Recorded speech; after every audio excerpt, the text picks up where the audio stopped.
When you think of Resident Evil, certain images crystallize immediately in your mind.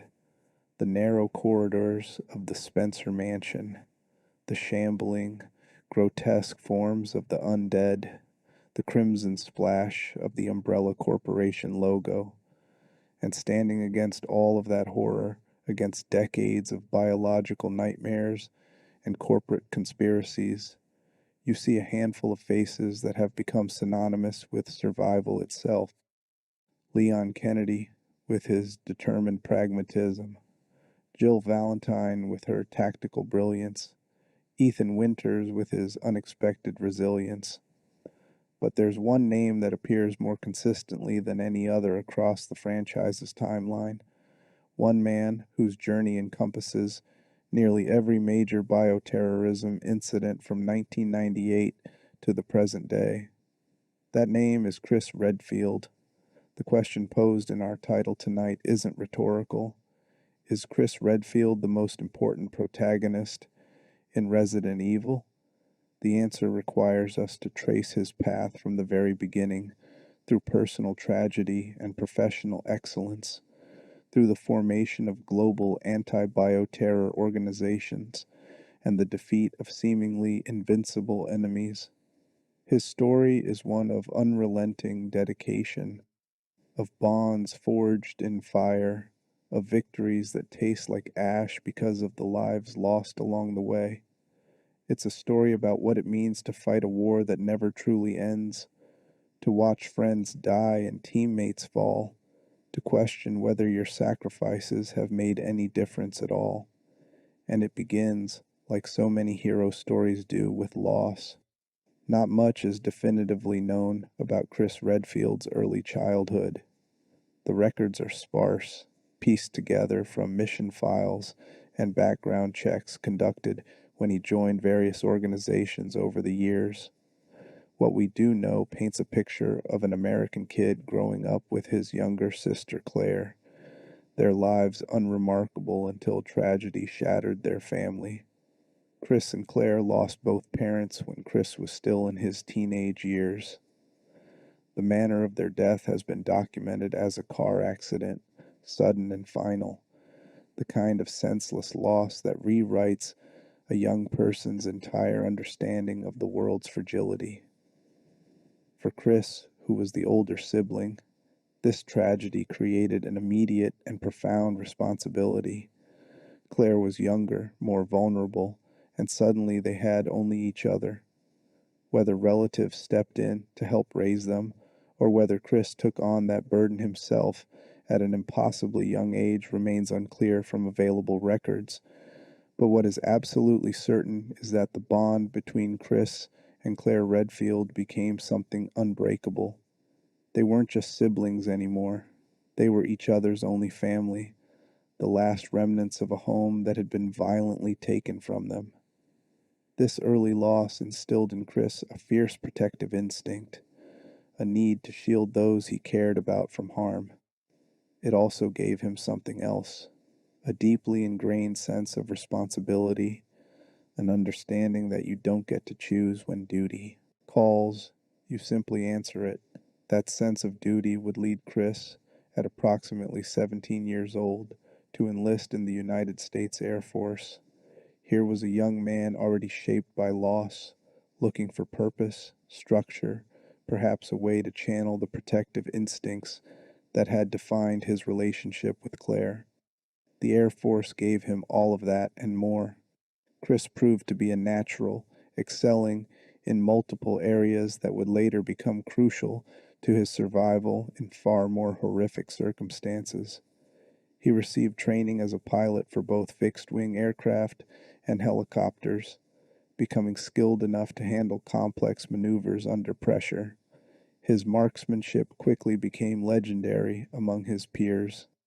There are records of Chris winning shooting competitions, his accuracy described by instructors as almost infallible. And in hand-to-hand combat training, Chris demonstrated not just physical capability, but an unwavering determination that made him formidable in close-quarter situations. It was during his Air Force service that Chris met Barry Burton, a friendship that would prove essential to his future. Barry was serving in the same unit, an experienced soldier who recognized something in Chris. Talent, certainly, but also that stubborn streak of independence that would eventually become a problem for military hierarchy. Because for all his excellence, Chris had a fatal flaw from the Air Force's perspective. He couldn't keep his mouth shut when he disagreed with his superiors. Chris possessed strong convictions about right and wrong, about the value of human life, about doing what was necessary rather than what was ordered. These beliefs, likely forged in the aftermath of losing his parents, made him the kind of soldier who would question protocols if he thought they interfered with saving lives or doing the right thing. The military doesn't generally appreciate subordinates who think orders are suggestions open to debate. Chris found himself in repeated conflict with senior officers, his service record accumulating commendations and disciplinary actions in equal measure. He was described as uncompromising, possessing unwavering dedication, exhibiting a high level of adaptability, all positive traits. But he was also noted as someone who exceeded his rank authority on several occasions, who valued human life over following orders, who couldn't reach a compromise when he believed he was right and his superiors were wrong. This tension between Chris's capabilities and his insubordination eventually reached a breaking point. Depending on which records you consult, Chris either resigned in protest over the Air Force's methods or was dishonorably discharged for insubordination.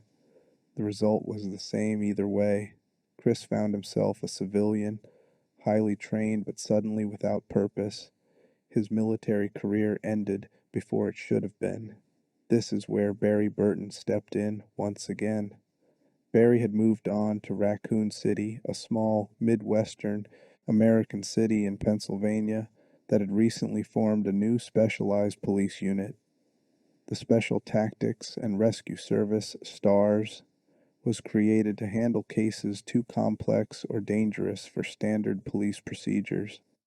Raccoon City was growing, driven largely by the pharmaceutical company Umbrella Corporation's presence, and with that growth came an increase in serious crime. S.T.A.R.S was meant to be an elite force, combining military training with law enforcement authority. And Barry, knowing Chris's skills and believing in his friend's potential, despite the troubled exit from the Air Force, recommended him for a position on the team.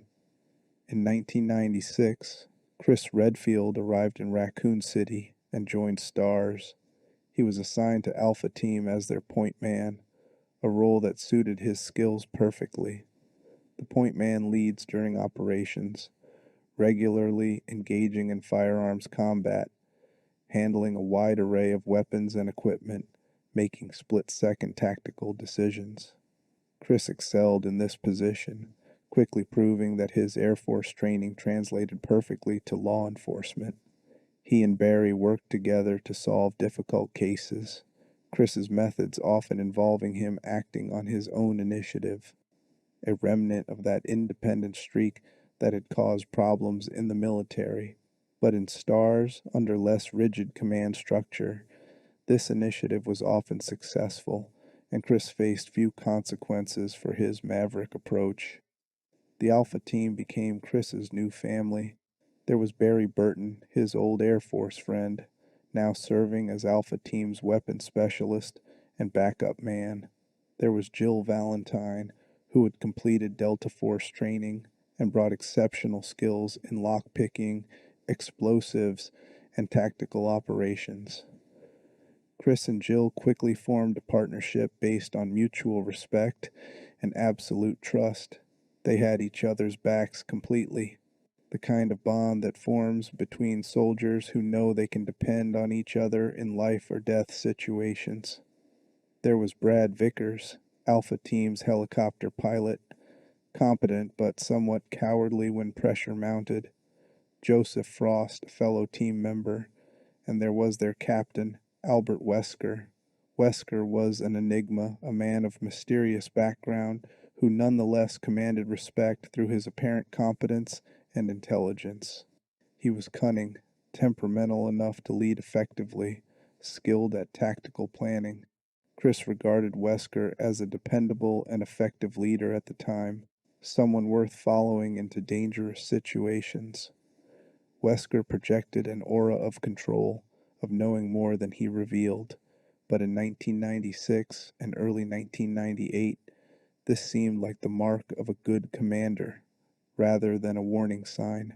Chris worked under Wesker's command, solved cases, built friendships with his teammates, and gradually found a new sense of purpose in S.T.A.R.S. He wasn't just following orders anymore. He was part of something that mattered, a unit that protected people, that stood between civilians and danger. For a while, life was stable. Chris could focus on his work, maintain his relationship with Claire, develop his skills further. He had no way of knowing that everything was about to change, that a series of bizarre incidents in the forest outside Raccoon City would lead him into a nightmare that would define the rest of his life. He couldn't have predicted that his captain was a traitor, that the pharmaceutical company providing Raccoon City's prosperity was conducting illegal bioweapons research, or that he was about to become one of the first people to confront the true horror of what happens when viruses designed to create super soldiers escape containment. The Spencer Mansion was waiting in those Arklay Mountains, and when Chris Redfield walked through its doors in July 1998, he left behind any possibility of a normal life. The murder started in May. Bodies discovered in the Arklay Mountains on Raccoon City's outskirts. Victims found in grotesque condition, partially eaten, showing signs of attack by something neither fully human nor fully animal. The local media speculated about cannibalistic cults or packs of rabid dogs, trying to rationalize what police reports couldn't adequately explain. The incidents escalated through June and into July, the body count rising, the attacks becoming bolder.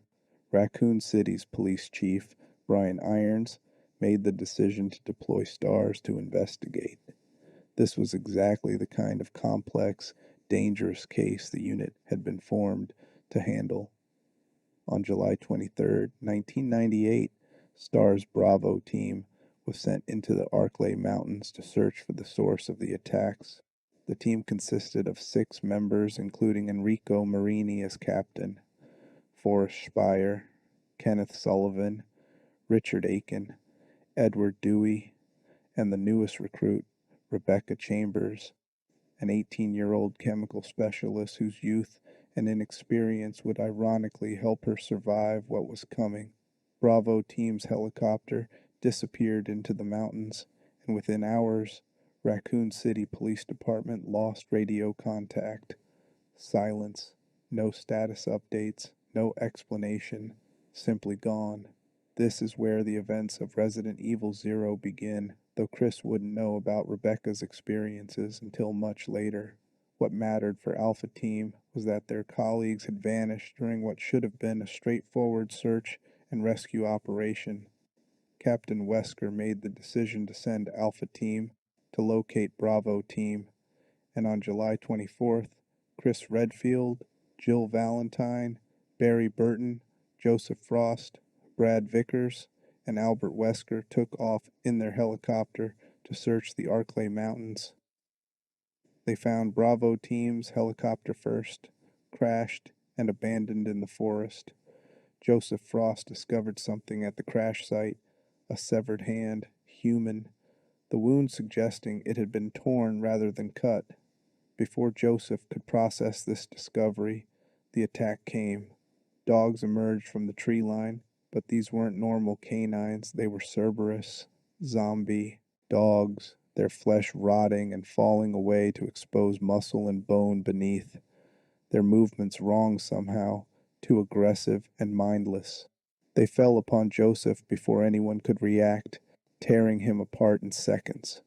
The rest of Alpha Team opened fire, But there were too many, and the creatures seemed to ignore injuries that should have been fatal. Brad Vickers, panicking, made a decision that would haunt him for the rest of his relatively short life. He took off in the helicopter, abandoning his teammates in the forest with the creatures. The remaining Alpha team members, Chris, Jill, Barry, and Wesker, had no choice but to run. They fled through the dark woods, pursued by the Cerberus pack, until they saw a structure looming ahead, a mansion, Victorian architecture, Gothic and imposing, completely out of place in these American mountains. But it offered shelter, a door they could lock between themselves and the monsters, and so Alpha Team ran toward it without hesitation. They burst through the front doors, slamming them shut behind them, cutting off the howls and snarls of the pack outside. This was the Spencer mansion, and their nightmare had only just begun. Wesker made the tactical decision to split up and search the mansion, looking for survivors from Bravo Team, trying to understand what was happening, hoping to find radio equipment or a phone to call for backup. In Chris's playthrough of these events, because there are two possible experiences of the mansion depending on whether Chris or Jill was the protagonist, Chris explored the mansion's elaborate corridors and rooms with growing horror. This wasn't an abandoned house. It was occupied, but not by the living. The first zombie Chris encountered was feeding on Kenneth Sullivan's corpse, one of their missing Bravo team members. The creature turned at the sound of Chris's approach, and its face was nightmare-made flesh, skin gray and sloughing away, eyes filmed over white, jaw hanging open to reveal blood-stained teeth. It lurched toward Chris with that distinctive zombie shuffle, arms reaching, and Chris was forced to make the decision that would define the genre itself, to fight back against something that had once been human. Gunfire echoed through the mansion's halls that night, the sound of Chris and his team destroying monsters that wore human shapes, creatures that shouldn't exist but did. As Chris explored deeper, he found Rebecca Chambers, Bravo Team's chemical specialist, who had survived the initial attack and taken refuge in the mansion. The two formed an alliance, Chris's combat expertise complementing Rebecca's medical knowledge and chemical specialization. Together, they navigated the mansion's labyrinthine layout, solving elaborate puzzles that seemed designed to restrict access to different areas. They found keys hidden in paintings, crests that unlocked sealed doors, mechanisms that required specific combinations to operate. The mansion was designed like a test facility, every inch of it purposefully constructed to channel movement, to create challenges, to evaluate performance.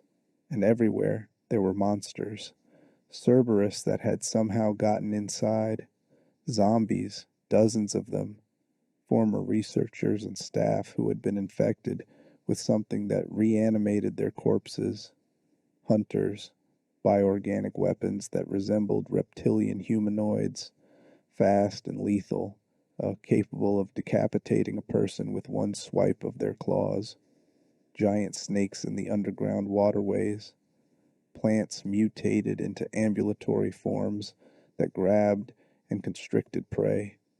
The mansion was a house of horrors, each room potentially containing death.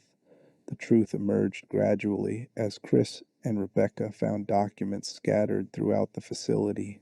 The Spencer mansion wasn't a residence, it was a front for an umbrella corporation research facility hidden beneath it. The underground labs had been conducting illegal bioweapons development, creating biological organisms designed for military applications. The research centered around a mutagenic virus called the T-virus, originally developed for medical purposes but weaponized to create controllable organisms that could serve as soldiers or terror weapons. Something had gone wrong with containment. The T-virus had escaped, infecting the research staff, spreading to the animals in the facility's test areas. Everyone in the labs had died, been reanimated as zombies, or mutated into something worse. The creatures in the Arklay Mountains, including the Cerberus pack that had killed Joseph, were test subjects that had escaped during the outbreak. But the most devastating revelation came when Chris discovered evidence of Captain Wesker's betrayal. Albert Wesker wasn't just their commander. He was an agent working for Umbrella's intelligence division. He had received orders to lure S.T.A.R.S teams to the mansion specifically to test the combat effectiveness of Umbrella's bioweapons against trained soldiers. Bravo team, Alpha team, they weren't there to investigate murders. They were there to be evaluated, measured, to generate data on how well these creatures performed against professional combatants. Every death, every desperate fight for survival had been orchestrated by Wesker from the beginning, and they had trusted him. The confrontation happened in the underground laboratory. Wesker revealed his true allegiance and activated the Tyrant, Umbrella's prototype super soldier bioweapon. The Tyrant was humanoid, massively tall and muscular, its heart exposed outside its chest cavity, its right arm mutated into a massive claw configuration. Wesker believed the Tyrant represented the pinnacle of bioweapon development, the perfect fusion of human intelligence and biological enhancement. He was wrong. The Tyrant wasn't properly programmed yet, wasn't fully under control. When Wesker commanded it to kill Chris and the other survivors, the Tyrant responded by impaling Wesker himself with its claw, killing him instantly, or so it appeared. The creature then turned its attention to Chris. The battle against the Tyrant was desperate. Chris, and whichever teammates had survived to that point, the specific survivors varied depending on player choices, but could include Jill, Barry, and Rebecca, fought the creature with everything they had. Conventional weapons barely slowed it down.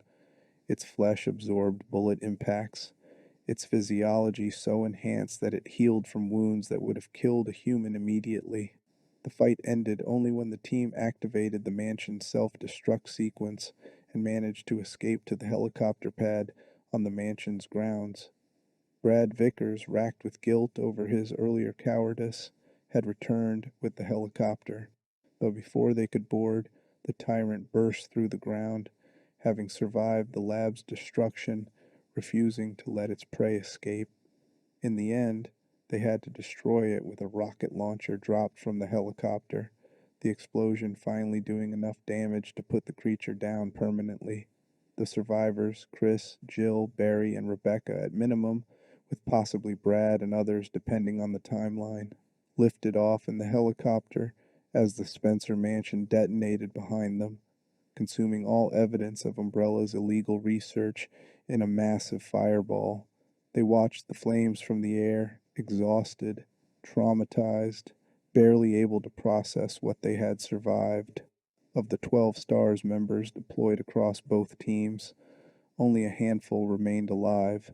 Friends and colleagues were dead, killed by monsters that shouldn't exist, betrayed by a captain who had sold them out to a corporation conducting illegal bioweapons research.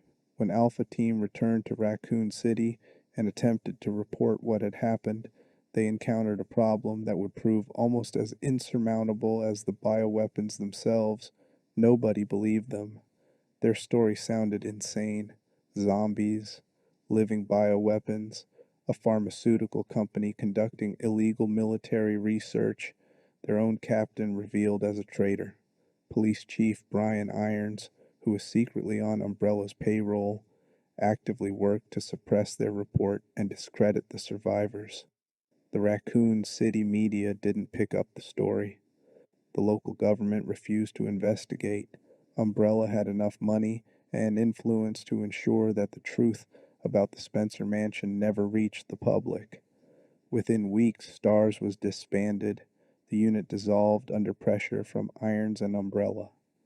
The survivors found themselves without jobs, without official backing, branded as traumatized officers who had cracked under pressure and concocted a shared delusion to explain their team's losses.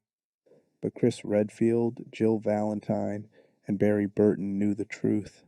They had seen the monsters. They had fought against Umbrella's bioweapons.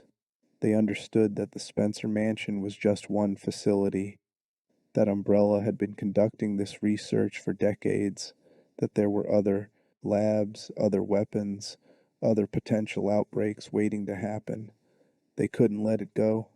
How could they, knowing what they knew?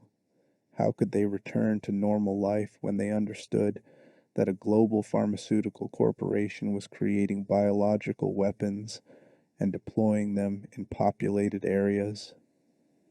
The decision was made quickly. They would continue investigating Umbrella. They would gather evidence that couldn't be ignored. They would find a way to expose the corporation's activities and prevent another outbreak. Chris deliberately got himself suspended from the remnants of Raccoon City's police force by picking fights with other officers, creating a pretext to leave the city without raising suspicion about his true intentions. He told people he was taking a vacation to Europe. In reality, he was traveling to Europe to investigate Umbrella's international headquarters and research facilities, hoping to find evidence of the corporation's bioweapons program that could be used to take them down publicly. Jill stayed in Raccoon City initially, continuing to investigate locally. Barry took his family and left the city, ensuring their safety, and so they separated, each pursuing their own approach to the same goal: destroy Umbrella before it could kill anyone else. Chris's investigation in Europe was methodical and dangerous.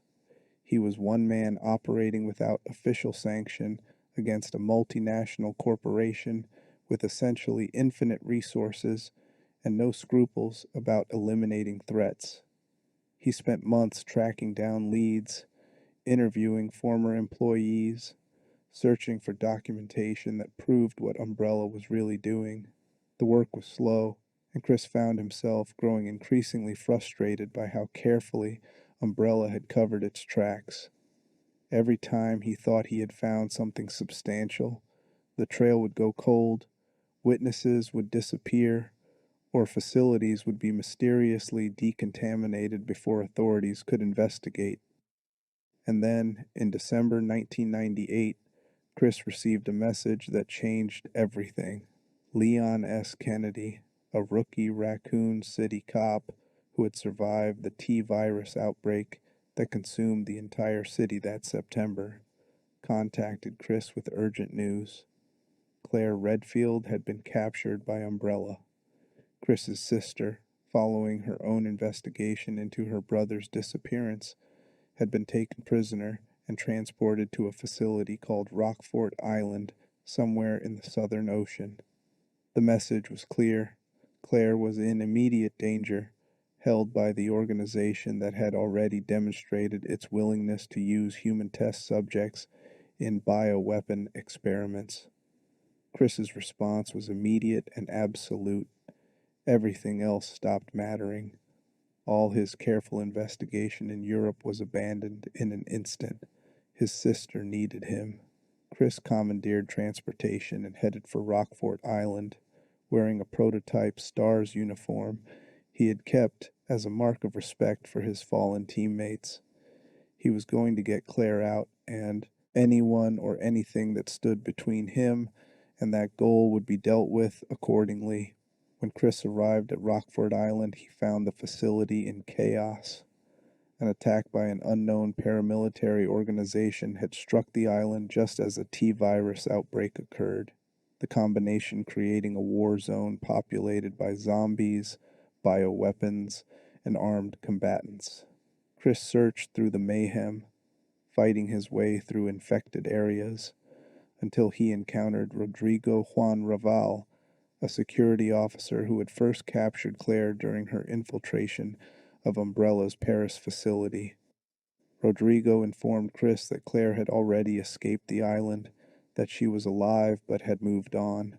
Relief flooded through Chris. She was ahead of him. She was surviving.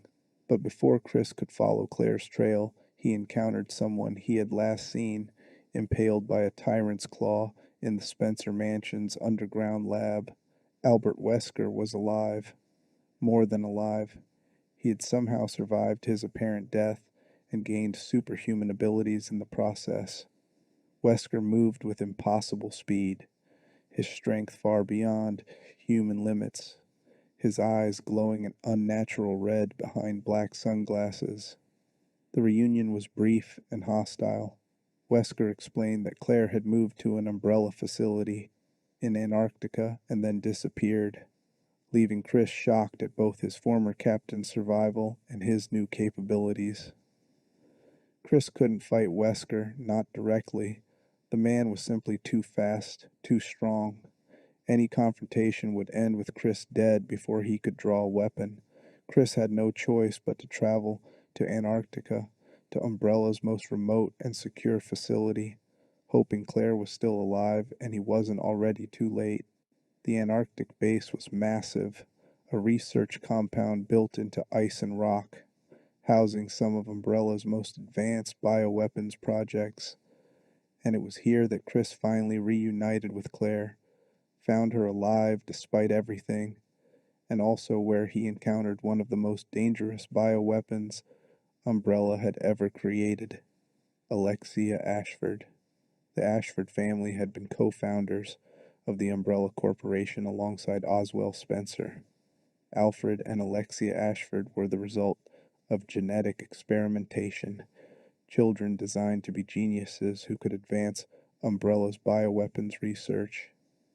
Alexia had created the T. Veronica virus, a variant designed to grant superhuman abilities while maintaining the host's intelligence and personality. She had injected herself with the virus and then entered cryogenic sleep for 15 years, allowing the virus to bond with her system properly. When Chris encountered her, she had awakened and fully integrated with T. Veronica, transforming into something far more dangerous than a standard bioweapon. She could control fire, her body could mutate into monstrous forms, and she possessed an intellect that made her a strategic threat as well as a physical one. The battle against Alexia's final form took place in the Antarctic facility's depths.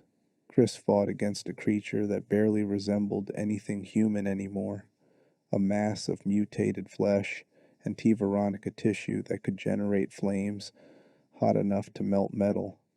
Conventional weapons were useless. In desperation, Chris grabbed a linear launcher, essentially a portable railgun designed for anti-armor applications, and used it to blast through Alexia's mutations, the kinetic impacts finally doing enough damage to destroy her biological cohesion. The victory was short-lived. Wesker appeared again, having tracked Chris and Claire to the facility for his own purposes. He was after Alexia's T. Veronica virus sample and Steve Burnside's body. Steve had been Claire's companion who had been infected with T. Veronica and died, his corpse now valuable to Wesker as a research specimen. Chris engaged Wesker in hand-to-hand combat, the only option when guns were useless against someone who could dodge bullets. The fight was brief and brutal. Chris had trained extensively, was an expert in close quarters combat, had years of experience. None of it mattered. Wesker's speed and strength were simply overwhelming. Every punch Chris threw was blocked or dodged effortlessly. Every attempt to grapple or strike was countered with contemptuous ease. Wesker could have killed Chris at any point during their fight, but chose not to, apparently amused by his former subordinate's defiance. Only the facility's imminent self-destruction forced Wesker to disengage. He issued a chilling warning. The next time they met would be the last, and disappeared with the samples he had come for, leaving Chris to escape with Claire before the entire Antarctic base exploded. They made it out, barely, fleeing in a Harrier jet as the facility detonated behind them. Claire asked Chris to promise he wouldn't leave her again. that he wouldn't vanish on another solo mission without telling her what he was doing. Chris couldn't make that promise. He had to put a stop to Umbrella for good. Too many people had died. Too many bioweapons were in circulation, and Wesker was out there somewhere, superhuman and apparently unkillable, still working toward whatever goals Umbrella had programmed into him. Chris reunited with Jill Valentine, who had escaped Raccoon City's destruction when the U.S. government nuked the entire city to contain the T-virus outbreak. Together, Chris and Jill renewed their commitment to destroying Umbrella no matter how long it took or what they had to sacrifice. The years that followed were consumed by that mission. Chris and Jill worked together with Barry and others who understood the bioweapon threat, forming an informal network dedicated to exposing and sabotaging Umbrella's operations worldwide. They gathered evidence, built connections with journalists and officials who couldn't be bribed, prepared for the moment when they would have enough proof to bring Umbrella down publicly. The work was dangerous and often thankless. They operated without official backing, funded by their own savings and whatever resources they could scrape together, always one step away from being labeled terrorists themselves for their unsanctioned operations against a legitimate pharmaceutical corporation. But their persistence paid off. In 2003, Umbrella collapsed. The corporation's criminal activities were finally exposed through a combination of leaked documents, testimony from former employees, and evidence that Chris and Jill's network had painstakingly assembled. The Raccoon City incident, previously covered up by the U.S. government as a nuclear accident, was revealed as a bioweapon outbreak that had killed over 100,000 civilians. Umbrella's assets were frozen, its executives arrested or fled into hiding, its research facilities shut down by international authorities. For Chris and Jill, this should have been the end, the completion of the mission they had devoted 5 years of their lives to accomplishing. Finally, Umbrella was finished. Except it wasn't really finished at all, because when Umbrella collapsed, its assets didn't disappear, they were sold. Researchers who had worked on bioweapons projects took their knowledge and expertise to competitors, to black market organizations, to unstable governments looking for terror weapons. The viruses, the development data, the blueprints for creating bioweapons, all of it leaked into global circulation. Umbrella's fall didn't end bioterrorism, it democratized it. Suddenly, bioweapons weren't the exclusive province of one evil corporation. They were available to anyone with enough money and lack of morals to purchase them. The problem Chris and Jill had fought to solve had just become exponentially worse. This realization led directly to the formation of the Bioterrorism Security Assessment Alliance, the BSAA. In response to the clear threat posed by bioweapons proliferation, the Global Pharmaceutical Consortium established the BSAA as a private security organization dedicated to preventing and containing bioterrorism incidents.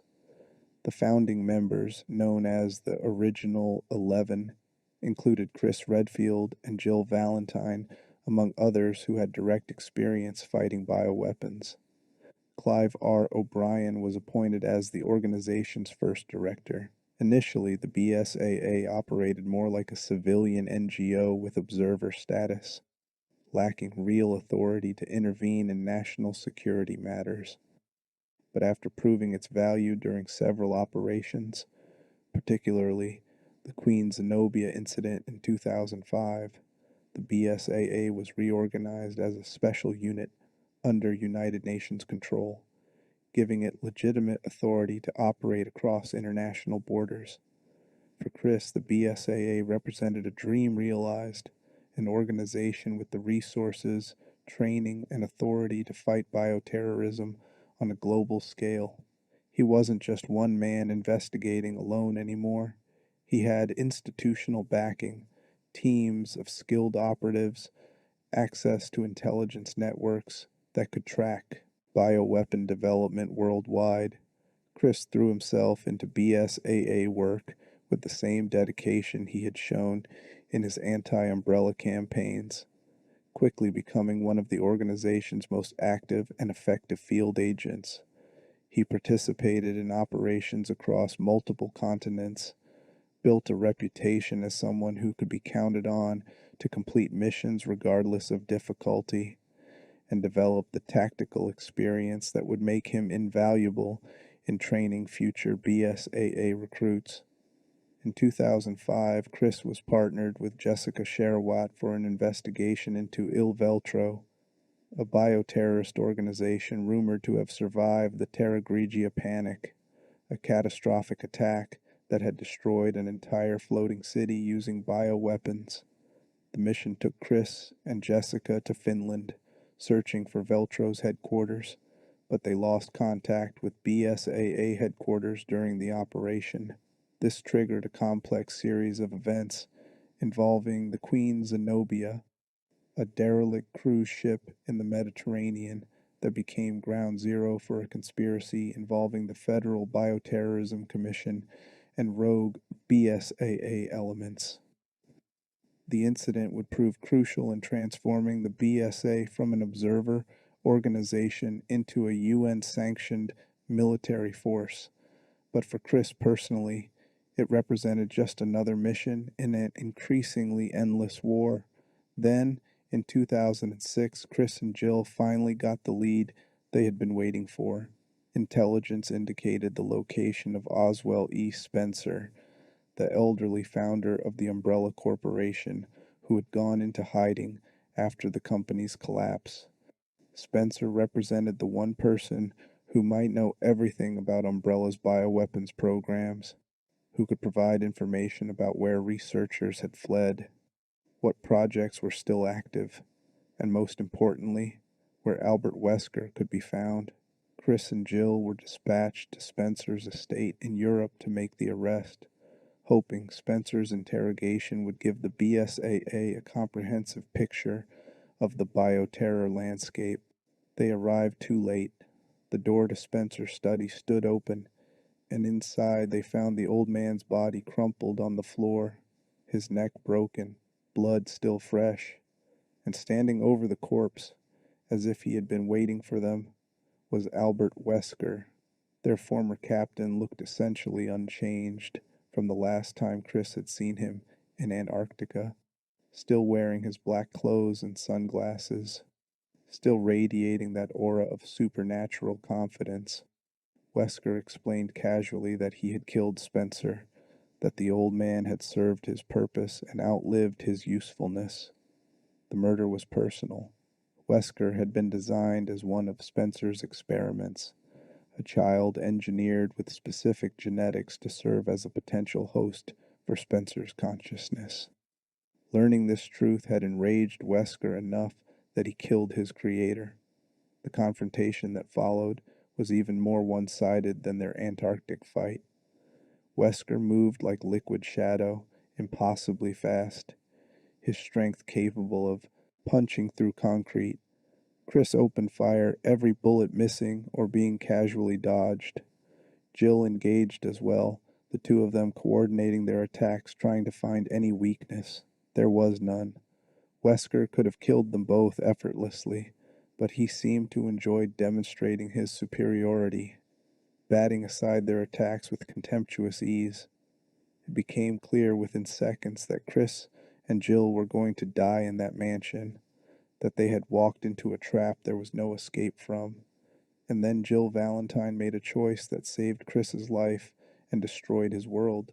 She saw Wesker preparing to deliver a killing blow to Chris, understood that conventional tactics had failed, and decided that if she couldn't beat Wesker, she could at least remove him from the board temporarily. Jill launched herself at Wesker, tackling him at full sprint, using her momentum to drive both of them through the nearby window. They fell together, tumbling over the cliff that the mansion had been built against, disappearing into the rocky chasm below. Chris screamed, ran to the shattered window, looked down into the darkness and saw nothing. They were gone. The BSAA conducted a 3-month search for Jill Valentine's body, scouring the area below the Spencer estate, checking rivers and coastlines for any sign of her. They found nothing. No body. No evidence she had survived. No evidence she had died. Just absence. After 3 months with no results, the BSAA officially declared Jill Valentine killed in action, presumed dead. Chris refused to accept it. He couldn't explain why. Maybe denial, maybe intuition, maybe just unwillingness to believe that his partner of so many years could be gone so abruptly. But he also couldn't prove she was alive. All he could do was continue working, continue fighting, and hope that somehow, impossible as it seemed, Jill had survived. The loss of Jill catalyzed a transformation in Chris that had been building since the mansion incident. He had always been dedicated to fighting bioterrorism, but now that dedication hardened into something closer to obsession. Chris threw himself into BSAA operations with renewed intensity, taking on mission after mission, volunteering for dangerous assignments, pushing himself harder than before. He also began an intense physical training regimen, building muscle mass and combat capability beyond what he had possessed in his S.T.A.R.S days. This transformation was partly practical. He needed to be strong enough to fight bioweapons in close combat when firearms proved insufficient. But it was also psychological. Chris felt he had been too weak to stop Wesker, too slow to prevent Jill's sacrifice. If he had been stronger, faster, better, maybe she would still be alive. So he would become stronger. He would become capable of fighting Wesker on more equal terms. And when they met again, because Chris knew they would meet again, he would be ready. By 2009, Chris Redfield had built up his body into something resembling a biological weapon itself, massively muscled, trained to peak physical capability, a walking arsenal of combat skills. The change was dramatic enough that some longtime associates barely recognized him.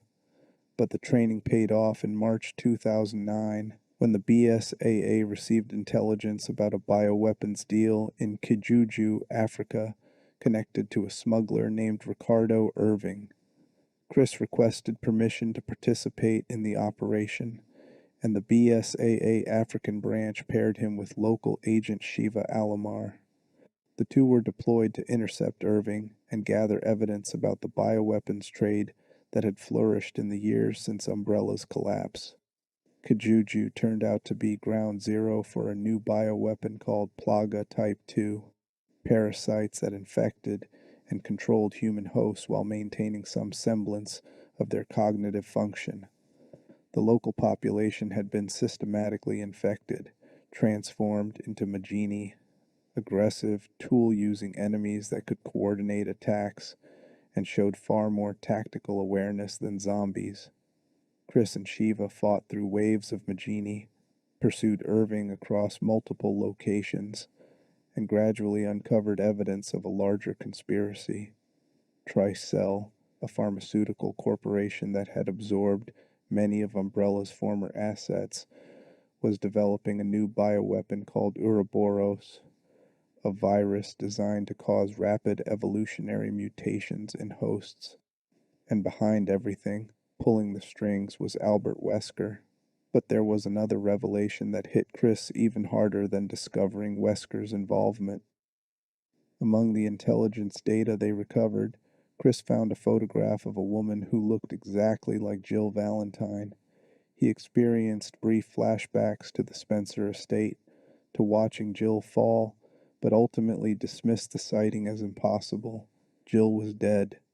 The BSAA had declared her dead. There was no way she could be alive after 3 years, except she was. As they fought their way through increasingly dangerous bioweapon environments, they eventually discovered the truth. Jill had survived the fall from Spencer's estate. Wesker had also survived. Of course he had. He was essentially unkillable at this point. and Wesker had taken Jill's unconscious body, subjected her to experimentation with various virus variants, and ultimately fitted her with a mind-controlled device that turned her into his personal enforcer. For 3 years, Jill Valentine had been alive but enslaved, forced to carry out Wesker's orders, her body used as a weapon against the BSAA she had helped found. The horror of this, the violation inherent in what Wesker had done to his former subordinate, fueled Chris's determination to stop him once and for all. The battle to free Jill took place in Tricell's research facility. She attacked Chris and Shiva with lethal efficiency, enhanced by experimental viruses that gave her increased speed and strength.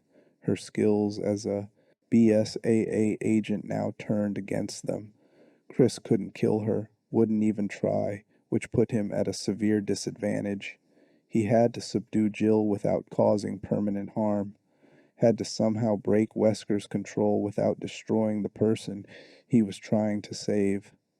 The fight was brutal and desperate, Chris taking injuries he normally wouldn't have accepted because he refused to respond with lethal force against his friend. Eventually, they managed to remove the mind control device attached to Jill's chest, and the moment it was destroyed, Jill regained her free will. She explained what had happened, that she had been conscious and aware the entire time, but unable to control her actions, forced to watch herself commit acts of terrorism while powerless to stop. The psychological damage was incalculable, but she was alive and she was free, and that was enough for Chris to keep fighting. The final confrontation with Wesker happened at a Tricell facility containing massive reserves of Ouroboros virus. Wesker's plan was apocalyptic in scope. He intended to release Ouroboros into the atmosphere, allowing it to spread globally and trigger mass mutations. Wesker believed that humanity needed to evolve, that the weak needed to be culled, and that those who survived Ouroboros infection would become a superior species. He cast himself as the catalyst for this forced evolution, the architect of humanity's next stage. It was the kind of megalomaniacal god complex that apparently resulted from injecting yourself with too many viruses and surviving when you shouldn't have. Chris, and eventually a recovering Jill, pursued Wesker through multiple locations, fighting not just against Wesker himself, but also against Excella Gioni, Tricell's researcher, who had partnered with Wesker and been infected with Ouroboros as a result.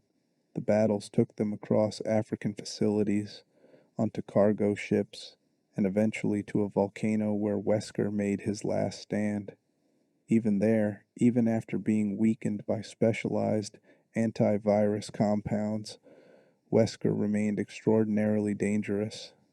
The man simply would not die. He took damage that would have killed bioweapons, kept fighting, kept regenerating, refused to accept defeat. In the end, they killed him through a combination of antivirus overdose and environmental hazard. Wesker, weakened by the compounds designed to neutralize his enhanced biology, was caught in volcanic lava flows. Even then, he tried to pull Chris down with him, his final act one of spite and revenge. Only a rocket launcher, because some traditions are worth maintaining in this franchise, fired directly into Wesker's dissolving body, finally ended him for good. Albert Wesker, the man who had betrayed S.T.A.R.S, who had enslaved Jill, who had killed countless people in pursuit of his evolutionary vision, died screaming as his superhuman body finally failed. Chris Redfield had accomplished what he had been working toward for over a decade. Wesker was dead. The immediate Ouroboros threat was neutralized. Jill was alive and recovering, and Chris felt empty. Killing Wesker should have felt like victory, like justice served. Instead, it just felt like the end of one chapter in an endless story. Because Tricell's operations didn't end with Wesker's death, other corporations would rise to fill that void. Bioweapons were still being manufactured and sold globally. The BSA was still responding to over 3,000 bioterrorism incidents per year. Chris had spent over a decade fighting this war, and they weren't any closer to winning it. They were just, at best, preventing it from getting worse. The realization that this was his life now, that this would always be his life, settled over Chris like a weight that would never lift. After the Kajuju incident, Chris made a significant career decision. He stepped back from active field operations and took on a role training the next generation of BSAA operatives. He had been fighting for so long, had seen so many teammates die, had watched the bioterror threat evolve and spread despite everything they did to contain it. Chris came to understand that he couldn't do this forever, that eventually age or injury or exhaustion would take him out of the fight. The only way to ensure the war continued was to train others who could carry on when he couldn't. So Chris became a BSA captain and instructor assigned to Alpha Team of the North American branch, dedicating himself to passing his knowledge and experience to recruits who hadn't been broken by years of fighting yet. Among these recruits was a young sniper named Piers Nivens. Chris took special interest in Piers, recognizing in him a combination of exceptional skill and genuine dedication that reminded Chris of his own early days. Piers was talented with a sniper rifle, tactically intelligent, and possessed the kind of commitment to the mission that couldn't be taught. Chris trained Piers personally, mentored him through difficult operations, and gradually came to trust him the way he had once trusted Jill. Piers became Chris's second in command, his right hand in Alpha Team operations. More than that, Piers became someone Chris believed could potentially take over when Chris finally couldn't continue. For the first time since Jill's recovery, Chris allowed himself to believe that maybe he didn't have to carry this burden alone forever, that there were people capable of continuing the fight without him. That belief was shattered in Adonia in December 2012. Chris led his Alpha team, including Piers and several other BSA operatives he had trained, into a bioterrorism incident in the fictional Eastern European country. What should have been a standard operation turned into a massacre. They were ambushed by a woman who appeared to be Ada Wong, a mysterious agent with connections to multiple bioterror incidents over the years. This woman, later revealed to be Carla Radames, a researcher who had been transformed to physically resemble Ada through C virus experimentation, deployed advanced bioweapons against Chris's team with devastating effectiveness. The BSAA operatives were systematically killed, picked off one by creatures they weren't prepared to fight. Chris and Piers watched their teammates die, watched people they had trained and worked with be torn apart by bioweapons, and there was nothing they could do to stop it. The trauma of watching his entire team die triggered a psychological break in Chris. He developed severe PTSD combined with psychogenic amnesia, his mind essentially shutting down to protect him from memories he couldn't process. When he regained consciousness, Chris couldn't remember who he was, what had happened, or why he felt such overwhelming guilt. He escaped from the hospital where the BSA had taken him for treatment and disappeared. For 6 months, Chris Redfield was missing, listed as AWOL, his location unknown to the BSAA. During those 6 months, Chris descended into alcoholism and self-destruction. He ended up in Eastern Europe, specifically a bar where he became a regular fixture, drinking heavily and starting fights. The bartenders and other patrons called him the stray dog, a violent drunk who paid for his tab by working as a bodyguard for local businesses. Chris had no memory of why he was there or what he was running from. The amnesia remained intact, but he knew something was broken inside him, something that alcohol temporarily numbed. He was in his early 40s at this point, a trained soldier with decades of combat experience, working as muscle for petty criminals because he had nothing else and no idea what else he should be doing. Piers Nivens found him. Piers had been searching for Chris since his disappearance, refusing to accept that his mentor and friend was simply gone. When Piers finally located Chris in that Eastern European bar, he made a desperate plea for Chris to return to the BSAA. There was a new bioterrorism incident happening in Lanxiang, China. The BSAA needed experienced operatives, needed leadership, needed Chris Redfield, whether Chris remembered being that person or not. Piers appealed to Chris's sense of duty, to muscle memory that existed beneath the amnesia, to whatever remained of the man who had founded the BSAA and fought for over a decade to protect people from bioweapons. It worked. Chris returned to active duty, his memories still fractured, but his training intact. The Lanshang mission threw him back into combat alongside Piers, fighting C-virus zombies and bioweapons in an urban environment that was rapidly collapsing into chaos.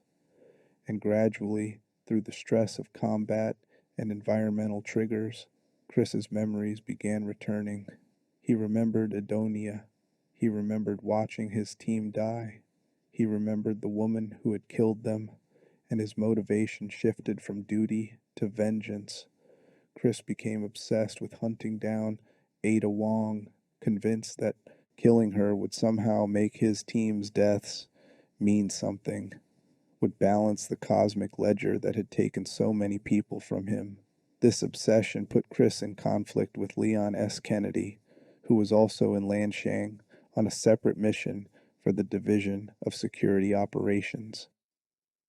Leon had worked with the real Ada Wong multiple times and trusted her despite her ambiguous allegiances. When Chris cornered someone he believed was Ada, Leon defended her, refusing to let Chris execute her without trial or evidence. The two men nearly came to blows, two of Resident Evil's most iconic protagonists at cross purposes because trauma and determination had driven Chris to a place where he couldn't see clearly anymore. Eventually, Leon convinced Chris to stand down, explaining that revenge wouldn't bring back the dead, wouldn't make the loss hurt less, wouldn't accomplish anything except adding another body to the pile. The mission continued. Chris and Piers tracked the woman actually responsible, Carla Radames, across Lanxiang, fighting through C-virus outbreaks and bioweapon attacks. They eventually confronted her on an aircraft carrier where she was preparing to launch global bioterrorist attacks. Before they could stop her, however, she was killed by agents working for Derek Simmons, her former superior who had ordered her transformation into an Ada Wong clone in the first place. With Carla dead, Chris and Piers shifted objectives to preventing the aircraft carrier from deploying C-virus missiles toward the Chinese mainland. The situation forced them underwater into a flooded research facility beneath the carrier where they encountered Haos, heightened adaptable organism soldier, a massive bioweapon designed as Carla's final creation. The creature was nearly invincible, capable of rapid regeneration and possessing immense strength. Piers and Chris fought it desperately in the flooding facility, but conventional weapons weren't enough. And then Piers was infected by the C-virus.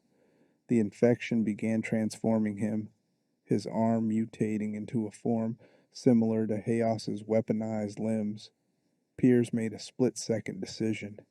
He forced Chris into an escape pod at gunpoint, used his mutating body's enhanced capabilities to generate enough electrical energy to destroy Haos, and manually launched Chris's pod toward the surface before the facility completely flooded.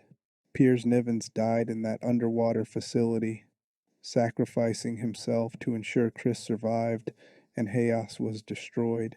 Chris surfaced the next morning, rescued by BSAA forces, having lost his second in command the same way he had nearly lost Jill, through someone else choosing to die so he could live. The guilt was overwhelming.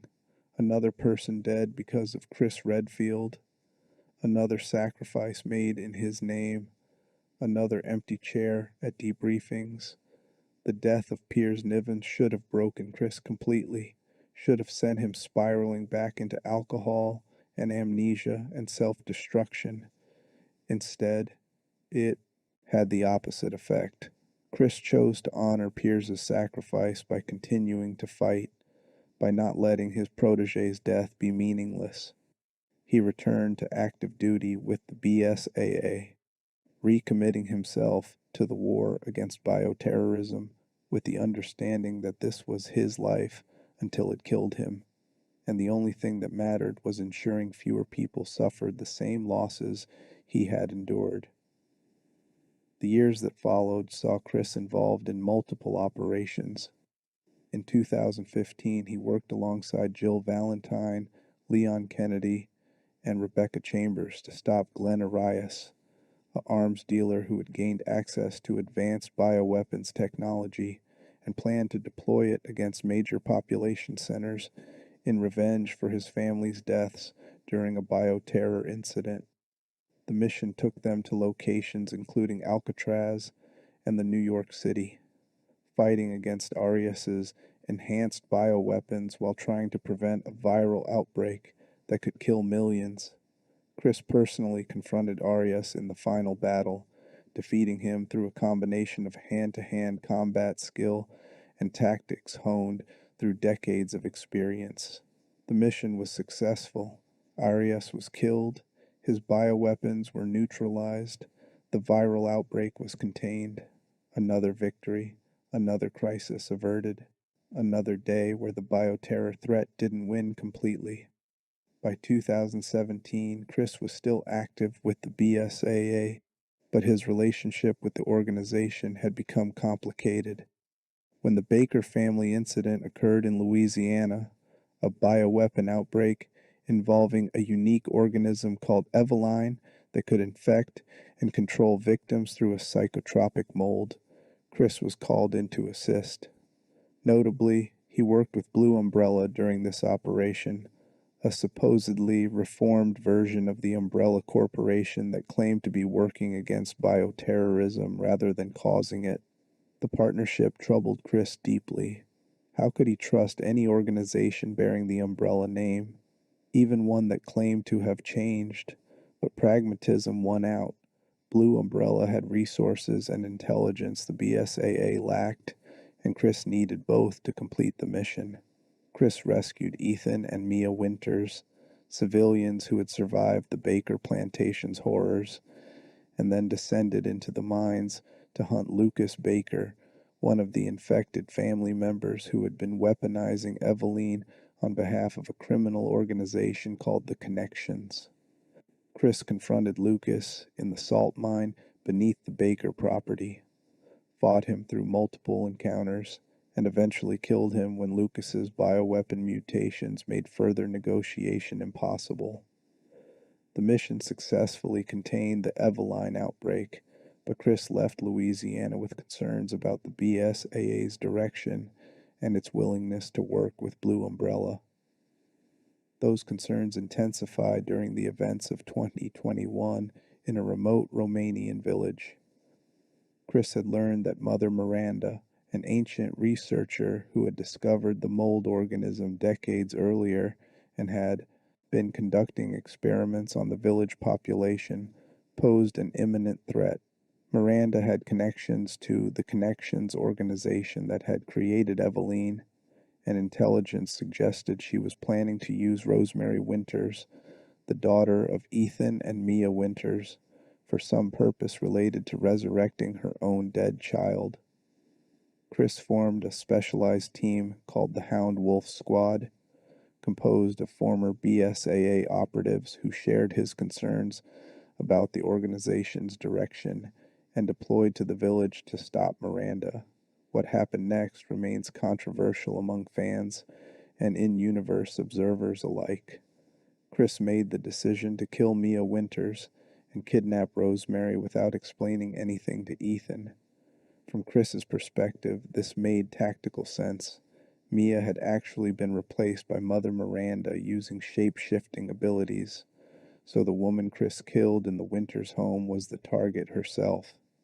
And Chris kept Ethan uninformed because he was trying to protect him from further trauma, believing that revealing the truth would only make the situation more dangerous. But from Ethan's perspective, and from the player's perspective through much of the game, Chris appeared to have become a villain, murdering an innocent woman and destroying a family for unknown reasons. This decision represented everything complicated about Chris Redfield's character development over the series. He had become so focused on completing missions efficiently, so dedicated to protecting people by making hard tactical calls, that he had lost sight of basic communication and compassion. The man who had once valued human life above following orders had become someone who made unilateral decisions about other people's lives without their consent. Chris throughout Resident Evil Village is effective but cold, appearing intermittently to advance the plot without helping Ethan directly, playing at mystery in a way that felt uncharacteristic of his personality. The game was deliberately designed to make players question whether Chris had become corrupted, whether years of fighting had turned him into something as dangerous as the bioweapons he opposed. The truth emerged during the game's climax. Ethan fought his way through Miranda's forces, through the village's various bioweapon threats, discovering that his daughter Rose was being used in a resurrection ritual. Chris and the Hound Wolf squad revealed themselves and explained what they had been doing, using Ethan as unwitting bait to draw out all of Miranda's forces so they could be destroyed simultaneously. It was a plan that worked tactically but failed morally, treating Ethan as a tool rather than a person deserving of respect and information. And the cost was severe. Ethan ultimately sacrificed himself to destroy Miranda and the mold organism source, dying in the village's destruction to ensure his daughter could live free of bioweapon threats. Chris survived, escaping with Rose and his squad, having successfully completed the mission objective but lost another civilian to the war against bioterrorism. He made a promise to the dying Ethan that he would protect Rose, would ensure she grew up safe from those who might want to exploit her unique biology, and then Chris discovered something that shook his faith in the BSAA completely. The organization had deployed bioweapon soldiers, humanoid bows that resembled humans, but were actually engineered organisms designed to follow orders without question. The BSAA, the organization Chris and Jill had helped found to fight against bioweapons, was now using bioweapons itself. The game ends with Chris leading his Hound Wolf squad to investigate BSAA headquarters, determined to uncover how deep the corruption goes and who authorized the deployment of BOW soldiers. It's a perfect summary of Chris Redfield's entire arc. The man who fought Umbrella has now lived long enough to see his own organization potentially becoming what he opposed.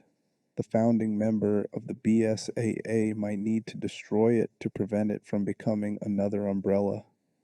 And Chris, having spent over 2 decades fighting bioterrorism, having lost countless friends and teammates, having sacrificed normal life for this endless war, must now confront the possibility that his life's work has been corrupted or co-opted by the same forces he dedicated himself to opposing. So we return to our original question. Is Chris Redfield the most important protagonist in Resident Evil?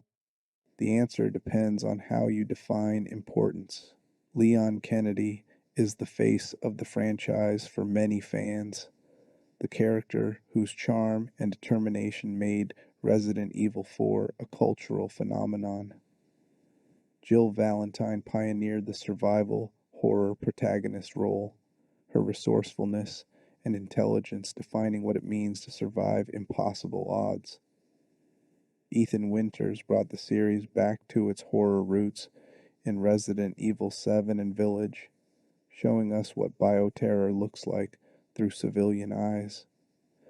Each protagonist contributes something essential to Resident Evil's identity, but Chris Redfield has the longest continuous arc in the franchise. From 1998 to 2021, across over 2 decades of in-universe timeline, Chris has been present for more major bioterrorism incidents than any other character. He was there at the beginning when Umbrella's activities were first exposed in the Spencer mansion. He helped destroy Umbrella through years of investigation and evidence gathering. He co-founded the BSAA and gave it purpose and direction. He defeated Albert Wesker, the franchise's most persistent and dangerous antagonist. He's appeared in more games than any other protagonist, showing up in mainline entries, spin-offs, DLC campaigns, and CGI films. His story encompasses the entire evolution of the bioterror threat, from Umbrella's isolated incidents to the current state of global bioweapons proliferation. More importantly, Chris represents the emotional and psychological cost of the war against bioterrorism. Leon Kennedy maintains his humanity and charm despite everything he experiences, somehow emerging from each horror with his capacity for jokes and optimism intact. Jill Valentine, while traumatized, eventually recovers and continues fighting with her tactical brilliance undiminished. But Chris Redfield shows us what this endless war does to a person over time. We watch him transform from the cocky, independent Air Force pilot who couldn't follow orders into the massive tactical soldier who makes cold calculations about acceptable losses. We see him struggle with PTSD and survivor's guilt, descending into alcoholism when the trauma becomes too much. We witness him make increasingly questionable decisions, keeping Ethan uninformed about Miranda, working with Blue Umbrella despite his reservations, training recruit after recruit knowing most of them will die in the field. Chris embodies the question of whether fighting monsters eventually turns you into something monstrous yourself, whether decades of necessary violence and tactical thinking erode your humanity, even as you tell yourself you're protecting others. His relationships throughout the series define him more than his combat capabilities. The bond with Claire, forged in childhood tragedy and maintained despite Chris's dangerous career, pulling him away from civilian life. The partnership with Jill Valentine, built on absolute trust and mutual sacrifice. Two people who have saved each other's lives so many times the count became meaningless. The mentorship of Piers Nivens, Chris's attempt to prepare someone to carry on when he couldn't anymore, ending in Piers's death and Chris's renewed commitment to the fight.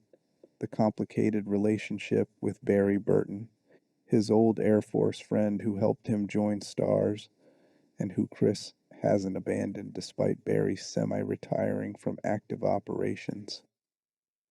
The antagonistic dynamic with Albert Wesker, a betrayal that shaped 15 years of Chris's life and motivated him to build his body into something that could physically oppose superhuman threats. Even newer relationships like his work with Leon Kennedy show Chris's evolution. The two men represent different approaches to heroism, but mutual respect for what the other has accomplished. Chris Redfield is also crucial to understanding Resident Evil's themes about institutional corruption and the military-industrial complex. His journey from Air Force officer to S.T.A.R.S member to independent investigator to BSAA founder to BSAA operative questioning his own organization perfectly mirrors the franchise's examination of how institutions meant to protect people become corrupted by profit motives and power dynamics. The Umbrella Corporation started as a pharmaceutical company and became a bioweapons manufacturer, S.T.A.R.S was meant to protect Raccoon City, but was manipulated by Umbrella's agents. The BSAA was founded to prevent bioterrorism, but may now be using bioweapons itself. At each stage, Chris fights for what the institution should be, while opposing what it has become, and at each stage, the corruption runs deeper than he initially understood. His story asks whether it's possible to fight systemic evil from within systems that are themselves becoming evil, and whether reform or destruction is the only answer when institutions betray their founding principles. Looking at Chris's character across the franchise reveals fascinating narrative choices by Capcom. In the original Resident Evil, Chris was the hard mode character compared to Jill. He had less inventory space, no lockpick, and relied more on combat capability than problem solving. This established him as physically capable, but less versatile than Jill. Code Veronica showed us his protective relationship with Claire and his determination to save family regardless of personal risk. Resident Evil 5 transformed him into a massive, highly trained soldier, the physical evolution reflecting his mental dedication to opposing Wesker. Resident Evil 6 gave us Chris at his lowest point, broken by loss and drowning in alcohol, showing us that even the strongest fighters have limits. Resident Evil Village presented him as cold and mission-focused, so dedicated to tactical efficiency that he lost sight of treating people humanely. Each appearance adds layers to his character, showing different facets of who Chris Redfield has become through years of fighting. The physical transformation deserves special mention because it became somewhat meme-worthy among fans. Chris went from relatively normal proportions in the late 1990s games to absolutely massive in Resident Evil 5. His arms approximately the size of a normal person's torso. This wasn't just artistic choice. It represented Chris's intentional decision to build his body into a weapon capable of fighting bioweapons in hand-to-hand combat. The famous scene of Chris punching a boulder in Resident Evil 5 became endlessly mocked online, but in context, it makes sense for his character. This is a man who has dedicated everything to being strong enough to physically oppose threats that conventional humans can't fight. Of course, he would train to the point where punching stone becomes feasible. The boulder represents Chris's entire philosophy. When faced with an immovable obstacle, you don't go around it or give up. You punch it until it moves or your hands break, and then you keep punching. Chris also represents something important for the franchise's longevity: continuity.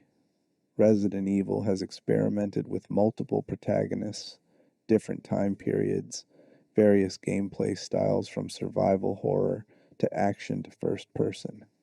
But Chris Redfield appears consistently across those shifts, providing a thread that connects different eras of the franchise.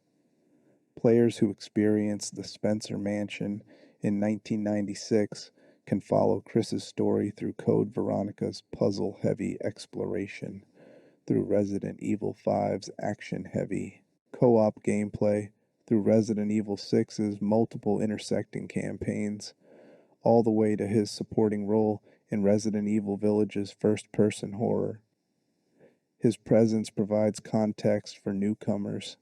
This character has history, has fought these fights before, has earned his reputation through visible struggle, and for longtime fans, Chris's continued appearances offer the satisfaction of following a complete character arc across decades. Is he without flaws? Absolutely not. Chris's decision-making has directly or indirectly led to numerous teammate deaths. His obsession with fighting bioterrorism has cost him any chance at a normal life, any possibility of relationships outside this endless war. His transformation from someone who valued human life above protocol into someone who makes cold tactical calculations about acceptable losses represents a concerning shift in his fundamental character. His treatment of Ethan Winters in Village was callous and unnecessary, prioritizing mission efficiency over basic human decency.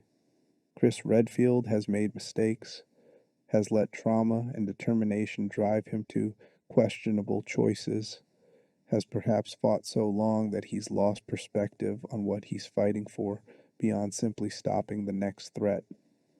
But those flaws make him more compelling as a protagonist, not less. Perfect heroes who never struggle, never break, never question their choices are boring and unrealistic. Chris Redfield's importance to Resident Evil comes from showing us a realistic progression of a soldier's psychology across decades of warfare.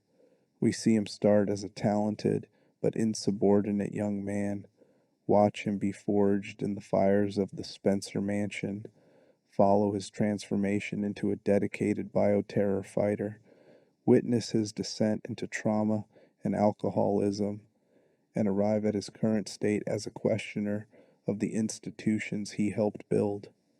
It's a complete character journey, earned through actual narrative development rather than simply declaring he's important because he appeared first. The answer, then, is yes. Chris Redfield is arguably the most important protagonist in Resident Evil, not because he's the best fighter or the most popular character, but because his story encompasses the entire franchise's thematic and narrative scope. From Umbrella's original bioweapons experiments to the current state of global bioterrorism, from youthful independence to trauma-scarred determination, from founding organizations to potentially having to destroy them, Chris has experienced every stage of Resident Evil's evolution. His importance lies in his completeness as a character, in the way his personal journey mirrors the franchise's own transformation, and how his relationships define key moments across multiple games. Leon Kennedy might be more charming, Jill Valentine might be more resourceful, Ethan Winters might represent the everyman caught in bioterror better, but Chris Redfield represents Resident Evil itself, scarred, determined, questioning whether the fight is worth it, but unable to stop fighting because stopping means letting the monsters win. And so Chris continues, investigating the BSAA, protecting Rose Winters as he promised Ethan, fighting new bioterror threats as they emerge, training new operatives who will probably die in the field but might just survive long enough to make a difference, carrying the weight of every friend and teammate and innocent civilian who died while he lived, transforming that guilt into motivation to save the next person, stop the next outbreak, prevent the next tragedy.